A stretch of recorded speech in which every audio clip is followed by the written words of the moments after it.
Hola, ¿qué tal? Buenas tardes. Mi nombre es Berenice Valenzuela. Es un gusto para mí saludarles de nuevo en esta novena edición de Historias de Vida y Derechos Humanos, un espacio que estoy disfrutando mucho porque nos está permitiendo construir más sensibilización para compartir con ustedes. Y hoy vamos a conocer a una activista más, una luchadora incansable por los derechos de las personas con discapacidad. Ella es la señora Nora Carte Escobedo.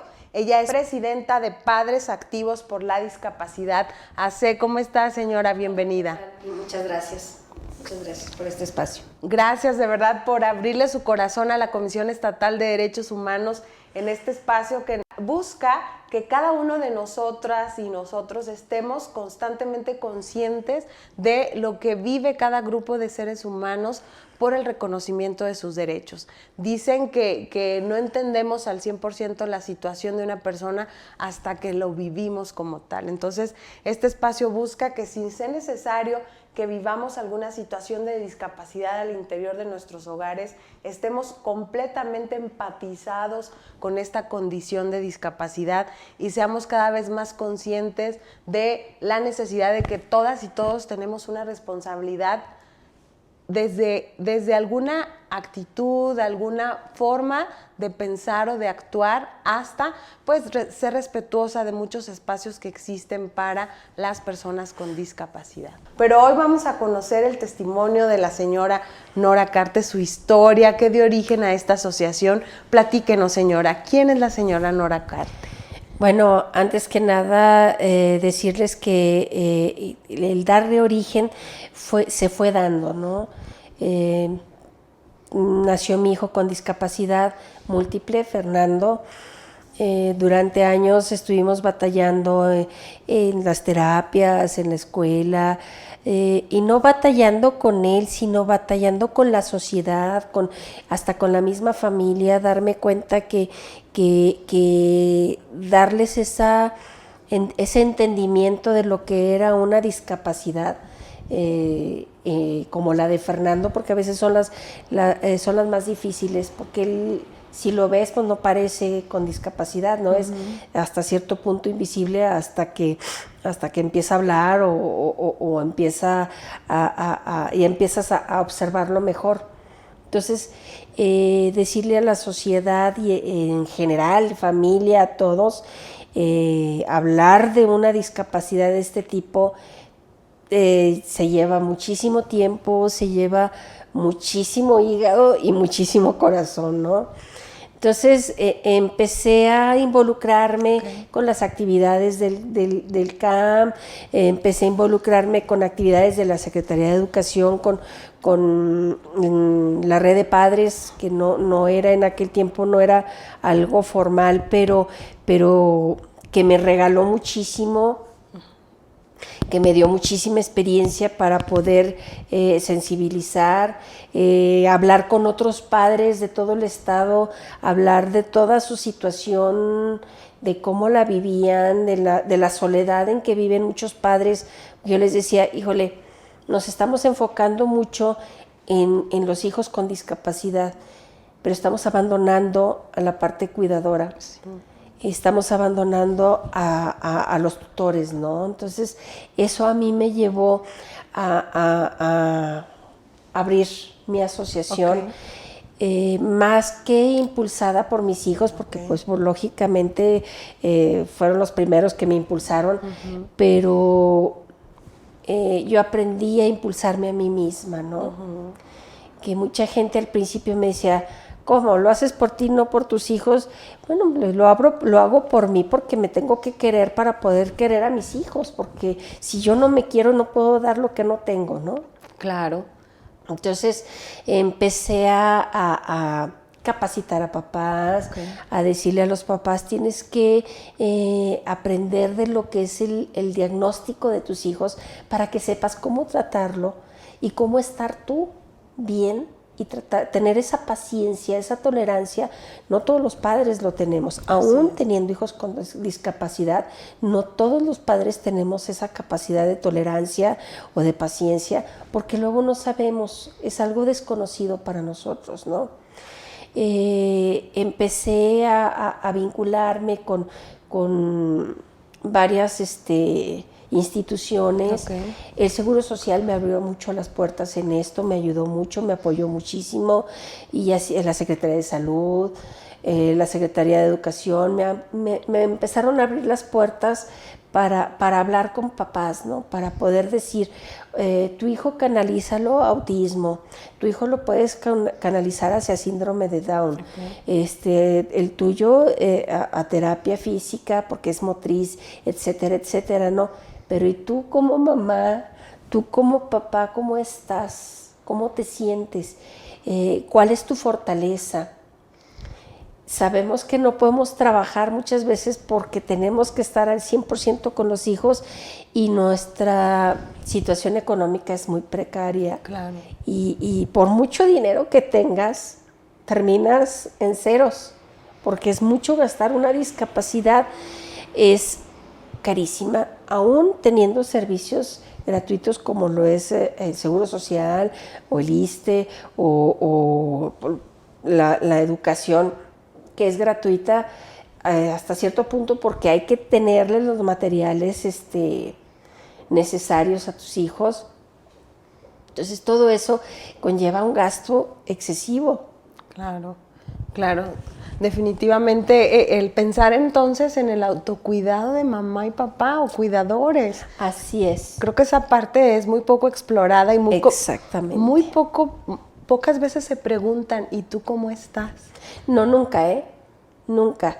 Por ejemplo, ahora con las becas, pues bueno, bienvenida a las becas para personas con discapacidad, que aunque ahí debe de entrar derechos humanos, ya que estamos aquí, porque ¿cómo es posible que haya becas para las personas con discapacidad de los 0 a los 29 años?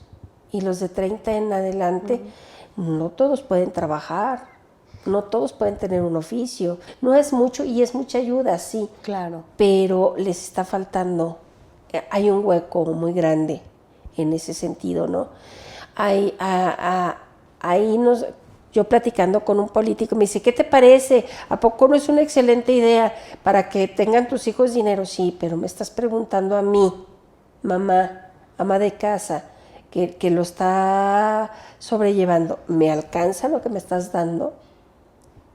Claro que no, y ahorita con la falta de medicamentos mucho menos, porque se gasta en medicamentos, más que en lo que pueda uno usar, se gasta más en medicamentos que en otra cosa, ¿no? Y hay papás que gastan hasta en pañales y comidas especiales, que no es nada barato, y no podemos trabajar. Muchas veces me dices, bueno, es que haz algo, ok, empiezo a vender cosas, pero en el momento en que empiezo a vender o empiezo a hacer, ya tienes que ir a internarlo, ya te tienes que ir fuera de la ciudad, porque la mayoría de los niños con alguna discapacidad o alguna condición es Monterrey, México, Torreón, entonces es estar viajando, es estar yendo, es un desgaste económico, emocional, físico tremendo. Sí, definitivamente cada uno de los episodios que se van dando en el desarrollo de esta forma de vida es un desgaste en todos los aspectos para los cuidadores y las cuidadoras. Y es un duelo constante.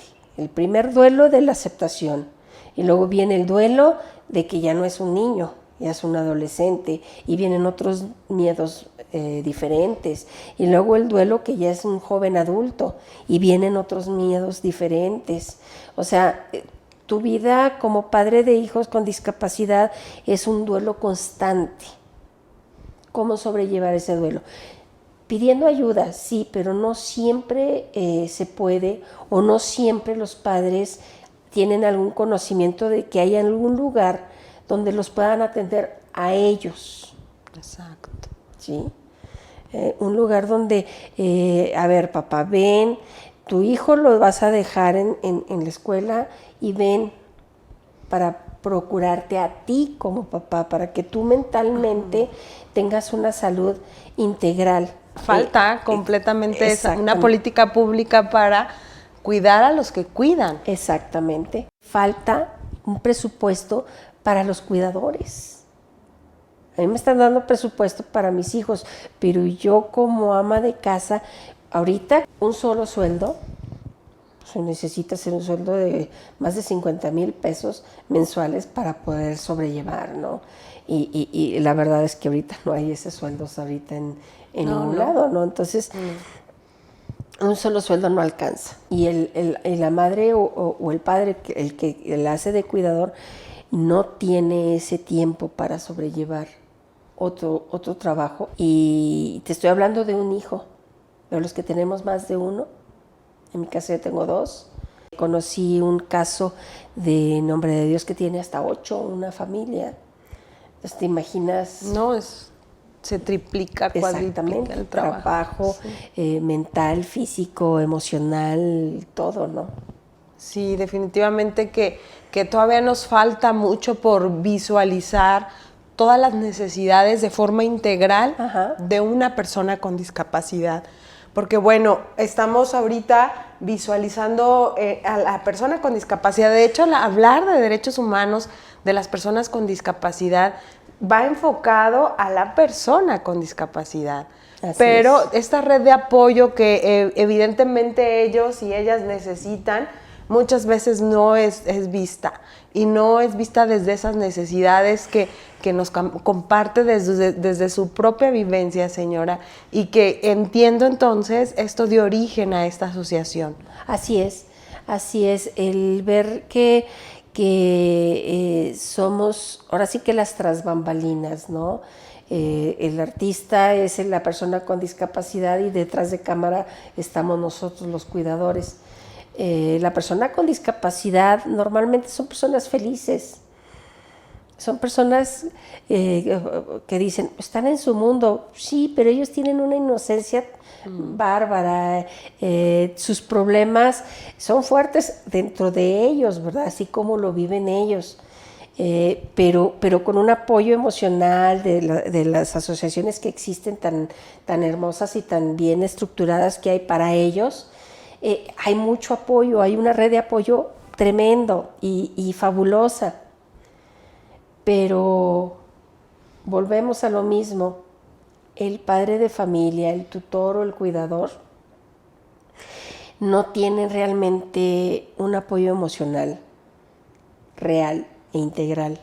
Los cuidadores terminan con artritis, con fibromialgias, con neuralgias tremendas, con dolores corporales porque cargaron mucho tiempo al hijo, o porque todo el estrés se acumula en los músculos, entonces todo se contrae, o sea, terminan enfermos. ¿Por qué? Porque es mucho el estrés que manejan. ¿Y quién se los desahoga? Luego también me ha tocado ver papás que dicen, no, es que yo no puedo salirme de mi ámbito o de mi círculo porque, y si en ese momento le pasa algo, me voy a sentir culpable. Entonces yo lo que les manejo mucho es de que si le va a pasar contigo o sin ti, pero si tú estás bien, vas a saber solucionar mucho mejor la situación. Si no estás bien, te vas a entrampar.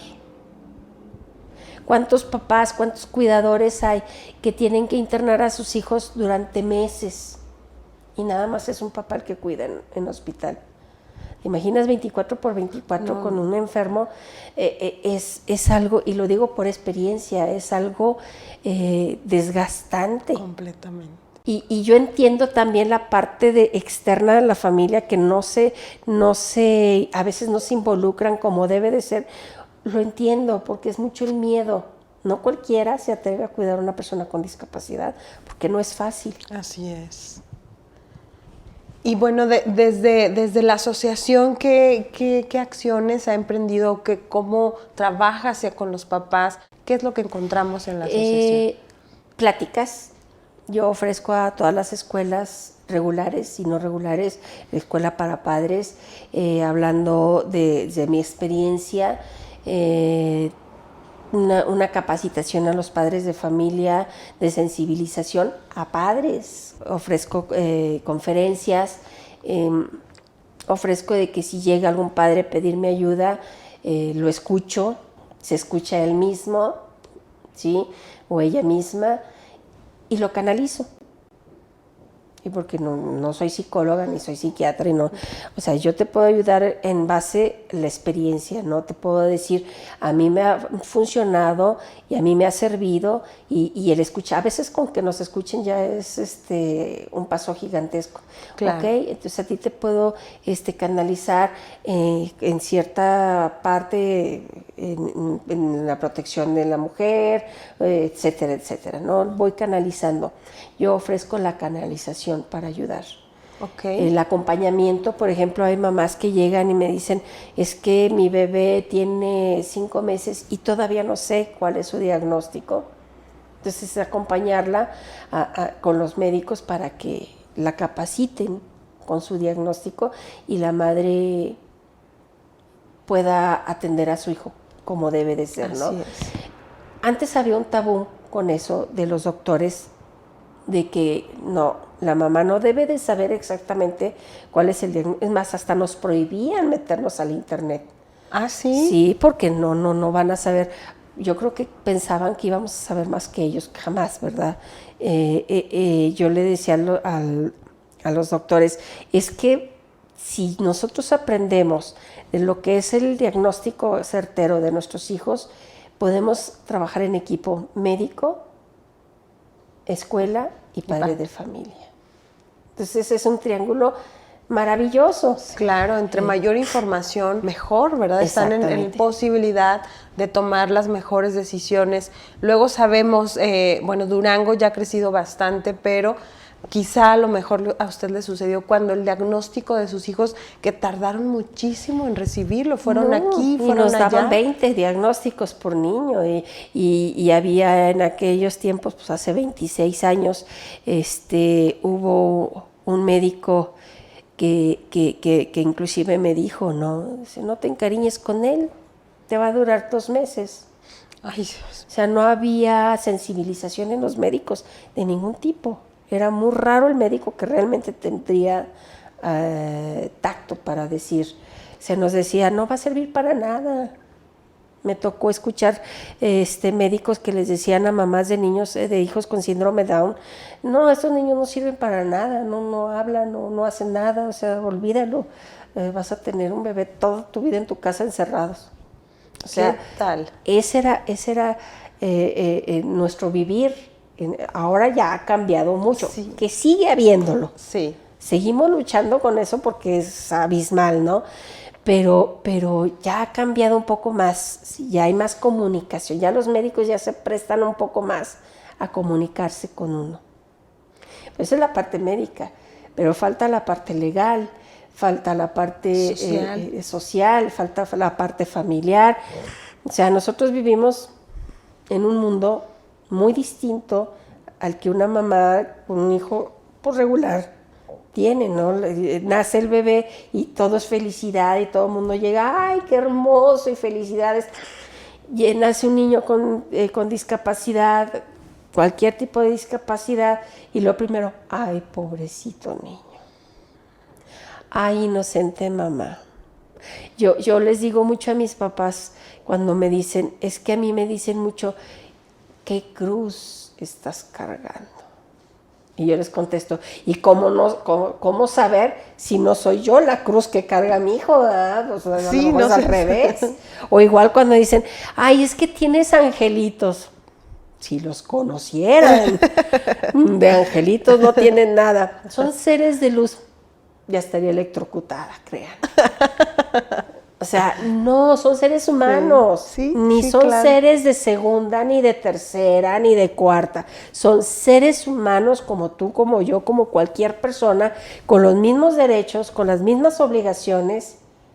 Y estoy hablando de obligaciones también, legal, porque todo el mundo se va hacia los derechos.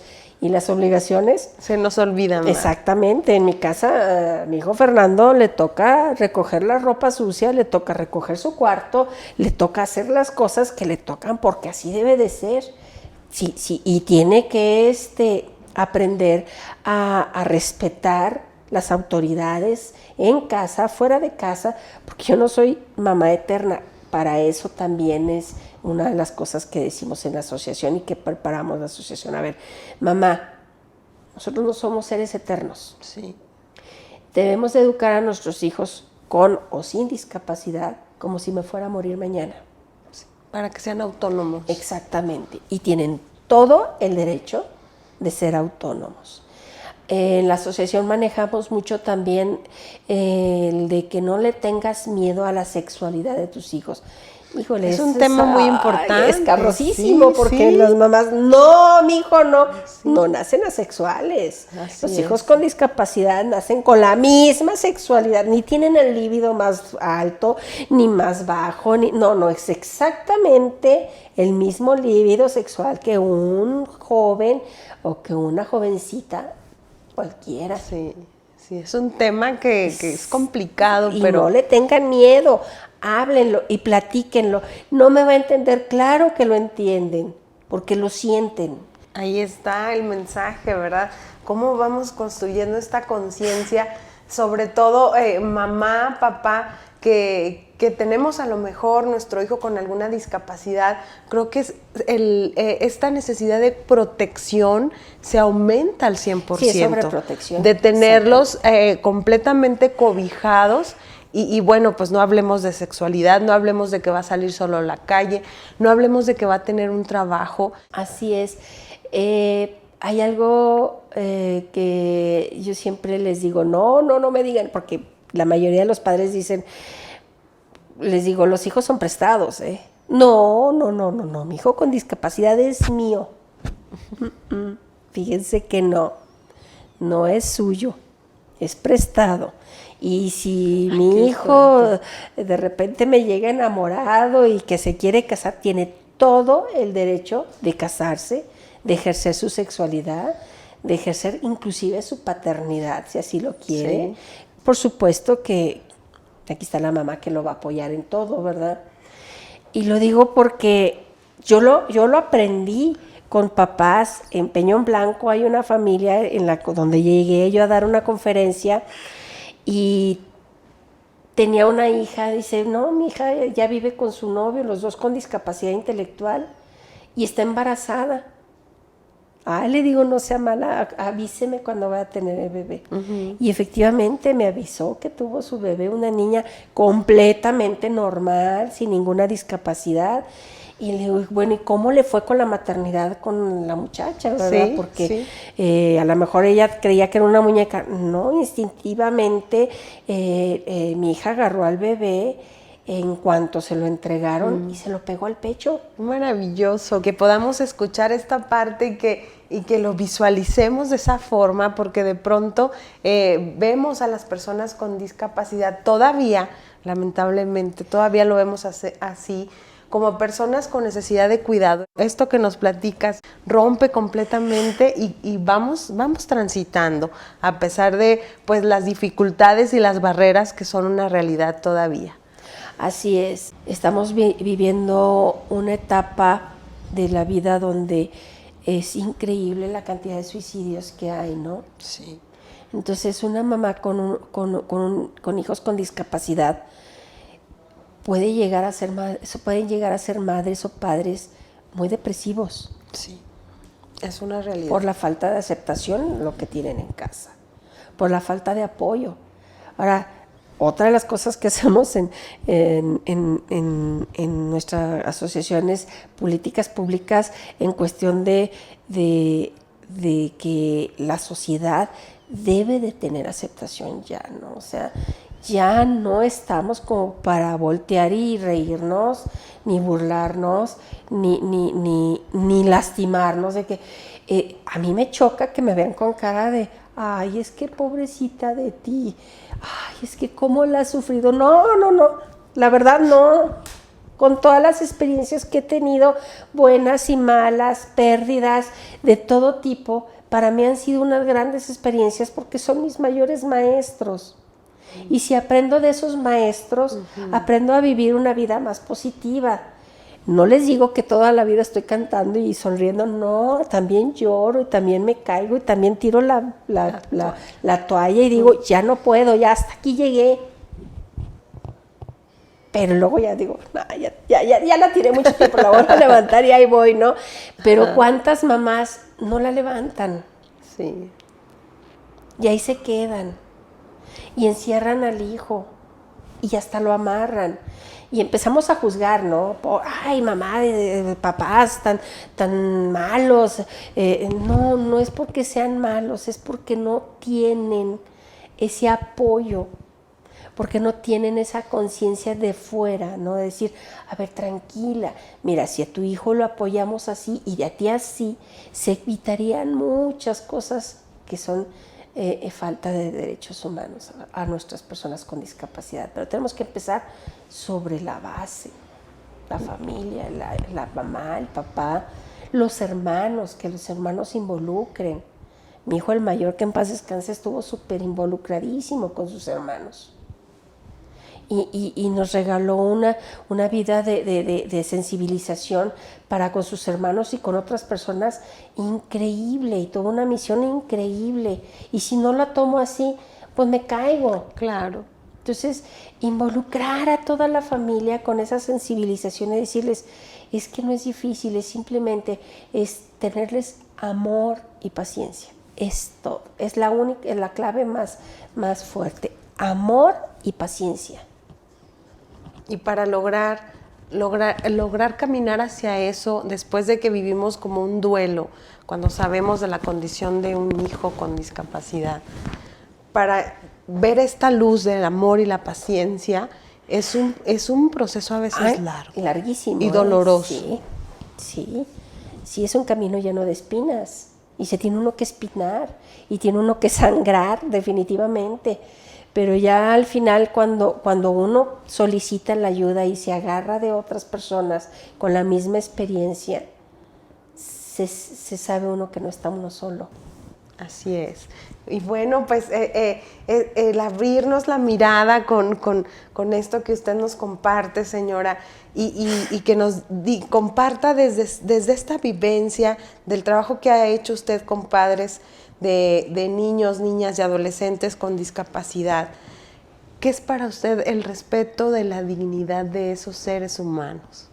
Pues lo que estoy diciendo es, si yo me respeto a mí mismo, si yo me quiero a mí mismo y tengo mi dignidad como ser humano, eso es lo que les voy a dar a ellos, ¿no? Si yo no me tengo dignidad, si yo no manejo dignidad en mi vida, pues a mis hijos no les voy a enseñar, o a mis seres humanos que están alrededor de mí, no les voy a enseñar lo que es la dignidad. La dignidad humana se tiene que sentir y se tiene que tener para poderla obsequiar. Ahí está el mensaje de la señora Nora Carte. Y bueno, yo no quiero dejarla ir sin que antes nos comparta un mensaje final. Yo me quedo con estas palabras de amor, paciencia, de tolerancia también, de entender que es una condición distinta de vida y que en la medida que estemos tomadas de una mayor red de apoyo, de que exista la política pública que visualice a las personas cuidadoras, a los cuidadores, entonces vamos a ir avanzando también un poco más. Creo que es un área poco explorada, poco visualizada, y bueno, ya desde el sentir, desde la experiencia propia, pues nos la comparte, y también pues abrir la mirada hacia ustedes, hacia las mamás, hacia los papás. ¿Cómo están? ¿Cómo llevan este transitar de la discapacidad? ¿Algún mensaje final que nos quiera compartir, señora? Muy simple a todos la ciudadanía, a todo el mundo, políticos, médicos, profesionales en todos los ámbitos. Simplemente abran su corazón y vean que dentro de cada persona hay una discapacidad. Todos tenemos algún tipo de discapacidad. Ya con el simple hecho de usar lentes, ya tienes una discapacidad, ¿sí? Yo a lo mejor saliendo de aquí me caigo, me fracturo un tobillo, ya tengo una discapacidad temporal. Eso es lo esencial, reconocer que todos podemos ser una persona con discapacidad, y detrás de cada persona con discapacidad, de todos nosotros, tenemos un cuidador. Cuidémoslo. Nuestros padres fueron nuestros cuidadores mucho tiempo. Sí. Cuidémoslo. Muchas gracias, señora, por su mensaje. y gracias a ustedes por seguir atentos a nuestras transmisiones de historias de vida y derechos humanos. Como ustedes se dan cuenta, un motivo de lucha está aquí, a lo mejor en un testimonio propio, en algo que ustedes quizá también han vivido. Recuerden que juntos construimos entornos más respetuosos de todas las personas, independientemente de su condición. Les agradecemos, sigan atentos a CDH TV Durango. Gracias, señora, por el tiempo. Gracias a ustedes por su espacio. Gracias.